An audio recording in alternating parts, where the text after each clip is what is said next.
এই মুহূর্তে বিমানবন্দরের কার্গো ভিলেজের সামনে আছেন সহকর্মী মুরসালিন হক জুনায়েদ। সরাসরি যাচ্ছি তার কাছে।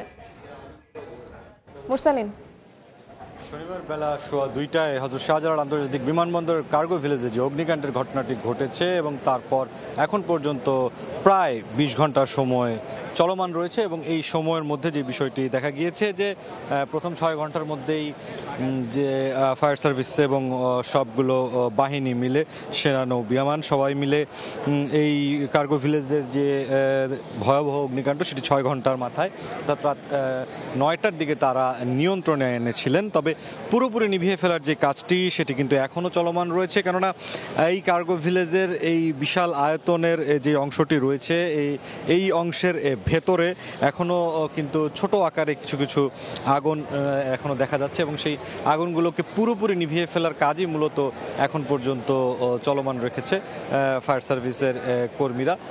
সার্বিকভাবে এখন যেহেতু গত শুক্র এবং শনিবার 2 দিন সাপ্তাহিক ছুটি ছিল এই কার্গো ভিলেজকে কেন্দ্র করে, তার প্রেক্ষিতে আজ রোববার কর্মদিবস শুরুর পর থেকেই এই এলাকাটিতে কার্গো ভিলেজ সংশ্লিষ্ট যেই পেশাজীবীরা রয়েছেন তারা কিন্তু এখানে একে একে আসছেন এই পরিস্থিতিটি পর্যবেক্ষণ করার জন্য। ব্যবসায়ীদের পক্ষ থেকে যেমন জানানো হয়েছে যে তাদের মূলত কার্গো ভিলেজের যেই অংশটিতে মূল অগ্নিকাণ্ডটি ঘটেছে এটি আমদানি করা যে পণ্য মালামাল সেগুলো এখানে রাখা হয়, সেই পণ্যের যে পুরো শেড এটি পুরোপুরি যেটি দেখা গেছে যে আগুনে পুড়ে ছাই হয়ে গিয়েছে। ফল হিসেবে ব্যবসায়ীরা তাদের বিপুল একটি ক্ষতি তাৎক্ষণিকভাবে এখানে যেই পণ্যগুলো জমা ছিল তার তো রয়েছেই, তারা যেটি বলছেন তাদের যে ভবিষ্যৎ যে একটি ক্ষতির যে দীর্ঘসূত্রতা সেটি আরও লম্বা হয়ে গিয়েছে, কেননা এই কাঁচামালগুলো দিয়ে পণ্য উৎপাদনের পর সেটি একটু রপ্তানিরও একটি ব্যাপার রয়েছে এবং এছাড়াও বাইরেরও যে সময়ের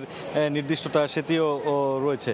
আর এখানে যেই বিষয়টি এখন পর্যন্ত কিছু অভিযোগ আকারে মূলত পাওয়া যাচ্ছে যে আগুন নেভানোর কাজে শুরু করতে কিছুটা বিলম্ব হয়েছে, তবে এই বক্তব্যের প্রেক্ষিতে সংশ্লিষ্ট যে কর্তৃপক্ষ রয়েছেন তাদের সবাই আসলে এখানে আগুন পুরোপুরি নিভিয়ে ফেলার কাজে ব্যস্ত রয়েছেন।